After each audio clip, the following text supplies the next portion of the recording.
जय बाबा मोहन राम जी। देखिए, एक राजा था और बड़ी बाबा मोहन राम जी की ये रहस्यमयी कथा।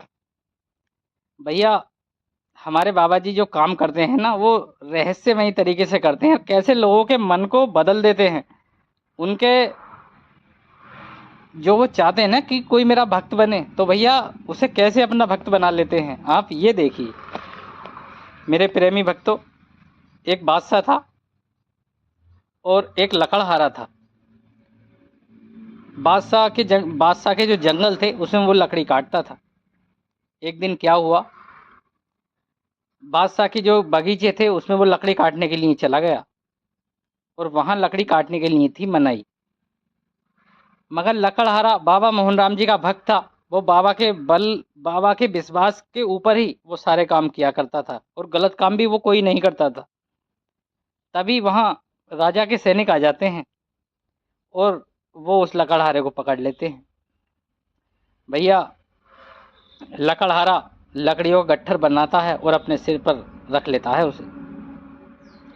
और चमत्कार की बात ये थी, बाबा मोहन राम जी का भक्त था भैया। बाबा मोहन राम जी की कृपा प्राप्त थी उसे। लकड़ी का गट्ठर उसने सिर पे ऐसे रखा कि जैसे बंधा हुआ हो, मगर वो बंधा हुआ नहीं था मेरे भक्तों। बटोर करके सिर पे रख ली उन्हें लकड़ी हाथों से। उन्होंने सोचा कि ये बांध के रखेगा। सैनिकों ने सोचा, मगर जब वो दरबार में लेकर के उसको पहुंचे उस भक्त को, भैया वहाँ ऐसी लीला हुई कि आप सब सुन कर के बाबा का जय जयकार करने लगोगे मेरे साथ। और देखिए, हम सब भक्त हैं भैया, हम सब बाबा के भक्त हैं। हमें तो आपस में गुणगान करना ही पड़ेगा और जय जयकार करनी ही पड़ेगी, क्योंकि हम एक बाबा के भक्त जो ठहरे। क्योंकि हमारे जो बाबा हैं वो दीनों के दीनानाथ है भैया, और सभी की सुनने वाले हैं।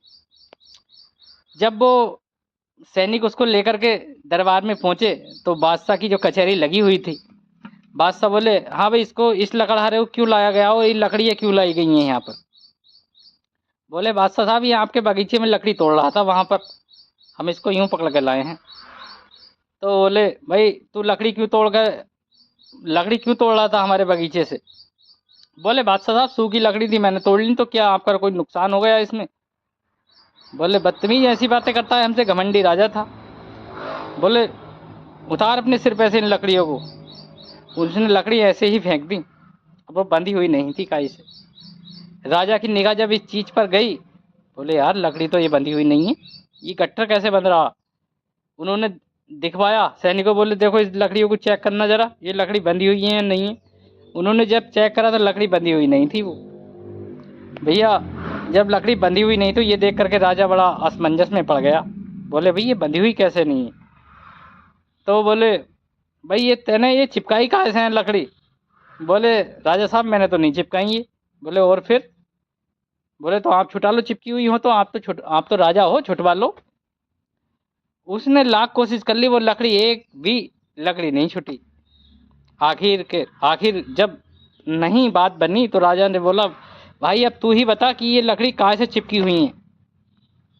तो वो बोलता है कि राजा साहब, ये मेरे गुरु का आशीर्वाद है और ये मेरे गुरु के आशीर्वाद से ही चिपकी हुई है, और इन लकड़ियों को मैं ही खोल सकता हूँ, वरना और कोई इस दुनिया में ऐसा पैदा नहीं है जो लकड़ियों को खोल सके। बोले, अच्छा। ये बात सुनकर के राजा ने, जो उनके इलाके में जादूगर रहते थे, भगत लोग रहते थे, सबको बुलाया। उन्होंने उस पर अपनी टंटना मंटना विद्या विद्या भी की, मगर किसी से वो लकड़ी नहीं खुली। ये देख करके राजा अपने सिंहासन से आता है और उस भक्त के पैर पकड़ लेता है। बोले, भैया आप जिस गुरु के चेले हो, मुझे जरा उसका अपना रहस्य बताएं। जब वो भक्त बताता है कि मैं भगवान श्री कृष्ण के अवतार बाबा मोहन राम जी का शिष्य हूँ और मैं उन्हीं की सेवा पूजा आराधना करता हूँ। भैया, जितने भी लोग उस सभा में थे और पूरा साम्राज्य बाबा मोहन राम जी का गुण गाने लगा। और भैया, ऐसी ही महिमा देखी बाबा मोहन राम जी की है। कहाँ तक गुनाएं देखी। बहुत ही अच्छी लीला है हमारे बाबा जी की। जय बाबा मोहन राम जी। लगे रहिए भैया, करते रहिए सेवा। इसी में देखिए हम सबका कल्याण है, जगत का भी।